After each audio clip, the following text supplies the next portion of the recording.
Hi guys, Chris here with Armattan Quads. I want to talk about this little guy today.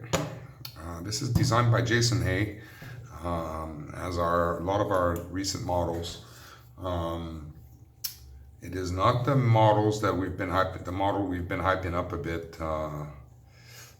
What will eventually become our newer flagship model, but it is something quite interesting in my opinion because it's been a while since Armattan released a racing frame, well over a year, in fact.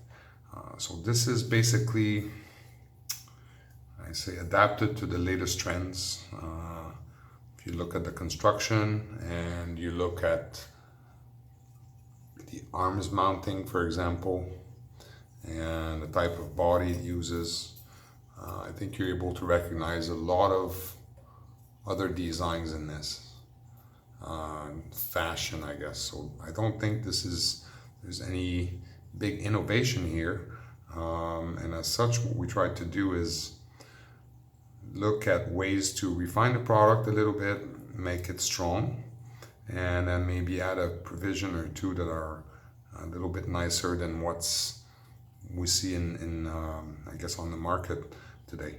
So let me explain these things to you. First off, this frame weighs 60 grams, um, 60 point 60.6 grams, I believe this weighs as you look at it now. So it'd be more accurate to say 61 gram. This frame weighs. We're using, I guess, machined aluminum in the front. This is not the final design here, but it's a pretty simple design. It's basically a standoff that we had milled, having a little mount there for the camera on there. You can see this angle. So it's nothing like, it's nothing incredibly innovative, but it's practical is what it comes down to. In fact, if looking at this entire design, there's very little input, very mild input that came from me. This is mostly from Jason's experimenting, and the only thing I suggested is using a Lumi in the front because in his test he's using 3D printed parts, I believe. And I'm not a fan of 3D printed parts, not because I don't think they work well, not because I don't think that it works well with some frames, but because I simply can't print it. I can't print the parts. I have a printer. I spent quite a bit of money on it. I didn't do enough research, and it turns out it cannot print like TPU and materials that are actually good for this quadcopter application. So I'm a bit frustrated with it, and I tried to stay away from 3D printed parts. So I suggested using a Lumi for this, and so this is what we did. And of course, Jason was welcome to the idea because by using a Lumi here, we reinforce the front by making it a beefier standoff. And then of course, we create a lighter solution for mounting your FPV camera that doesn't require heavier 3D printed parts. Color is pink at this point. This is a prototype. Um, and it is actually, there's going to be quite a few changes made to this. Some little profiling that we're going to change, some mild changes. What will not change is the way we attach the arm, the general concept of the frame, but we will change a few more things. Another thing that will change is currently this is pure X here. This cut here I believe is pure X, but the release version will be slightly stretched. So this is another thing I find interesting because it will be the first Stretch X frame that Armattan releases, and I guess you could say we're really late to the game here. But yeah, better late than never.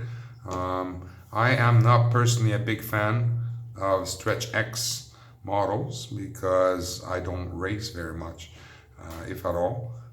Such having the motors closer together in the front, I guess adds difficulties design-wise to not have as much props in view of your camera. And so for me, as someone who prefers freestyle, stretch is not really an advantage, but there are a lot of guys who race who at this point really prefer having something, I guess, a little bit less nimble in the pitch axis, using a stretch X. So that's what we're going to do, but we are likely going to offer true X arms as well, because it's very easy to create arms for this. It's not a unibody. The arms are detachable, so we can make all kinds of different arms for this. Just let us know what you guys would like to see, I guess. But yeah, the plans so far are for the original version to be stretched, slightly stretched. These will come with foam pads, 3M foam pads, top and bottom. And that's for guys who want to mount the battery on the bottom, or for guys who want to mount it on top. And then another thing that we're changing on our models, this model and the upcoming other model as well, is we're moving to stainless steel bolts. And I'm sure this may cause some controversy, saying this stainless steel is too heavy. But this is what my experience has been. Armattan has designed more models now than any other manufacturers in the world. And of course, we operate Armattan Productions, which is home to the largest amalgamation of quadcopter models in the entire world. And what I found is that when you go about designing a model, there are many areas where saving weight is critical, it's important. And there are other areas where the difference is so insignificant that it's not even worth wasting time or just considering it. In my opinion, stainless steel bolts, you're able to go a little bit shorter, and then overall on a frame like this, let's say I change the stainless steel bolts and I use an alloy like titanium, or I use something weaker like aluminum, I would save maybe 2.5 grams on this. Not even, maybe 2.5 grams. Now note that at the moment only the top ones here are stainless steel. These ones aren't, and then these ones at the back here aren't. And that's because I'm only testing different lengths at the moment, so I don't have all the required lengths to assemble this. But the bolt of choice is going to be these bolts here. These are flat head bolts. That means that we don't need to countersink the plate, adding a weaker,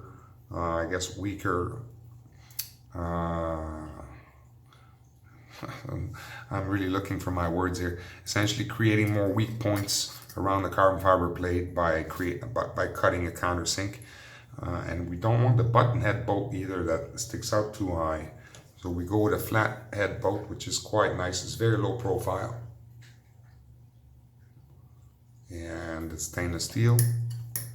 And yeah, I really like these bolts actually. These are 2.0 millimeter hex. And being stainless steel, what I really like about them as well is that they don't strip easy. You know, once you push your driver in there all the way to the bottom and you want to torque it, it's just not going to strip easy. This metal is very, very strong here, and hence one of the biggest advantages of using this over iron and over other alloy, in my opinion. Titanium is nice, but again, there are certain types of bolts that we've tested made of titanium, and they use just the cheap grade 1 titanium, which is it's no good. It'll break easily and whatnot. So again, stainless steel it is much better. What else can I say about this? I said it weighs 60 grams. It's going to be stretched. It is going to be a tight build. Camera sits quite low, which is nice. But it does not leave a whole lot of room in there for electronic components. But again, this is no different than a lot of similar offerings on the market at the moment. So to sum this up here, I need to say now, I should have mentioned it at the beginning. I hope guys won't need to get misinformed about this.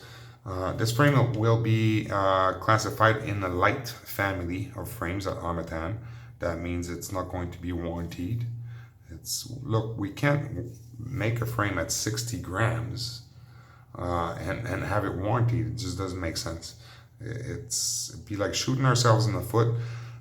With this, we're doing like we did with the SCX 200 back when we worked with Space Cowboys, and we're going with something lightweight, and that's basically able to perform incredibly well based on its lightweight alone, its weight alone.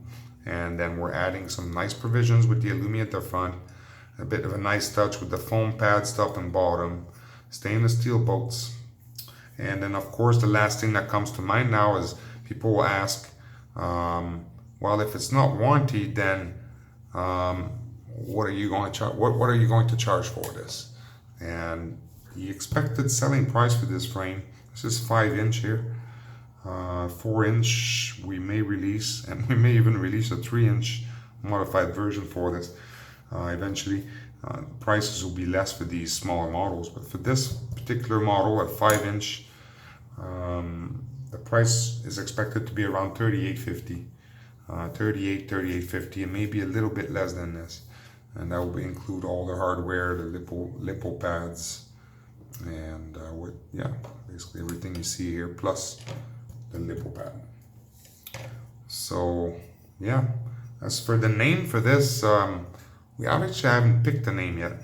I personally like the name Hare, like a wild rabbit, because it's so light. This thing is incredibly nimble. It will just change direction really quick. There's not a lot of momentum, inertia to a frame this light makes for a very light build. So I like Hare, but we're not decided yet on what we're going to call it. Okay guys, so I'm going to leave this. I'm going to leave this with you to have a look. I'm sorry I talk too much as always. And then let us know what you think. Cheers. Thank you.